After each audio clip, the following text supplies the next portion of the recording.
medieval-old house, the kind some people call haunted, is like an undiscovered country waiting to be explored.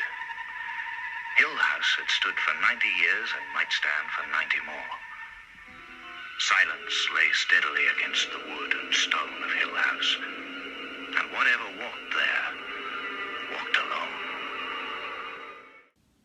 Hey guys, today I'm going to talk about the 1963 version of The Haunting, possibly the scariest film ever made. Directed by Robert Wise. Everything about it's so chilling. The atmosphere, it's amazing. Probably the scariest film I've seen. So what do you think, Bones? Do you like it? I wasn't bloody scared by it. I thought it was really scary, Bones. I was shocked. Oh, you bloody soft twat, you.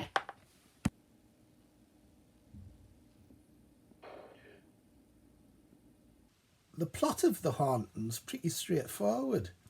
It's just about a small group of investigators. They're invited by this paranormal investigator to check this old big house mansion out that's supposedly haunted. So it's 4 people, 2 men, 2 women. The film stars Julie Harris as Eleanor Lance. It also stars Richard Johnson as Dr. John Markway, Clair Bloom as Theodora, and Russ Tamblyn as Luke Sanderson. I've always been interested in the supernatural. There's many films that I love to watch. The Changeling's a good one. The Dead of Night, loads of them. But The Haunting, the 1963 version, not the crappy 1999 one. The original Haunting, it ticks all the boxes for me. It's sort of like everything I want in a scary ghost film. I was first introduced to the film after reading the book Danse Macabre by Stephen King. In the book he mentions his top 20 scary films and The Hauntings featured in it. So after reading that I was intrigued by the film. He does a chapter on the book as well, The Haunting of Hill House. And that's really interesting. That goes into the story. The cast of the film are all excellent, especially Julie Harris in the role of Eleanor. When you watch the film, she looks like on the verge of a nervous breakdown all the way throughout. So putting her in such a situation where there's ghosts and stuff, she seems very fragile. All the cast are great though. Another thing, it was a great idea shooting it in black and white. Robert Wise, who was the director and the producer on the film, he could have shot the film in colour if he wanted, because it was made in 1963. So he could easily have done that, but he quite rightly decided to shoot it in black and white photography, and it looks superb. It's so suitable for a haunted house story, having it in black and white. To emphasise the shadows and all that sort of thing. It looks great. He also does some quite interesting zoom shots.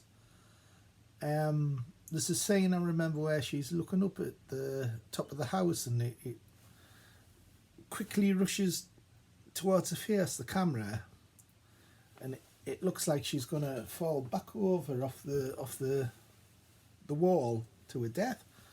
But that seems really good, well shot that. Robert Wise is a brilliant director. I wish he'd have done more genre films, because he was perfect for horror. There's some couple of particular striking scenes in the film.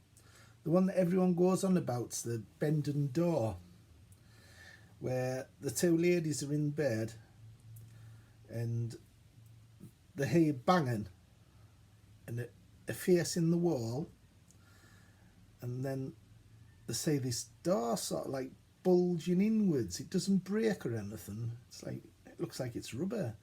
but it goes in, out, and it's quite a startling scene, actually. It's one of the few scenes where you actually see sort of like anything supernatural happening, actually, apart from doors moving and things like that. But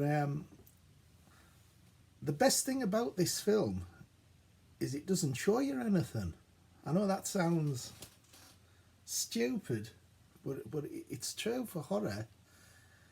If you had special effects and CGI and all that type of thing, loud music, boom, boom, boom, and blood squirting all over the place, we've seen all that.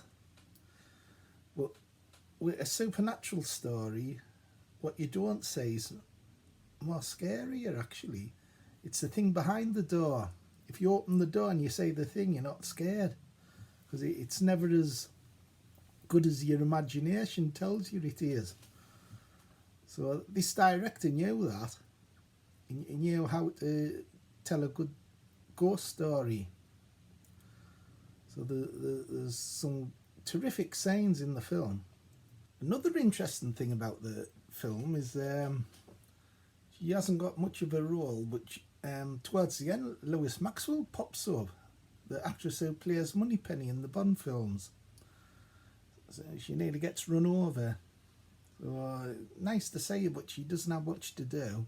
So to sum the film up, I thought it was absolutely outstanding. Possibly the best horror film ever made. Out of 10, because I rate everything out of 10 at the end. This one gets a 10. Gets 10 out of 10. So what about you, Bones? What do you think? What would you give it out of 10, Bones? Bugger all. You give it bugger all? Bloody hell. Anyway, I'll have to tell you about my ghost story sometime. I once saw a ghost.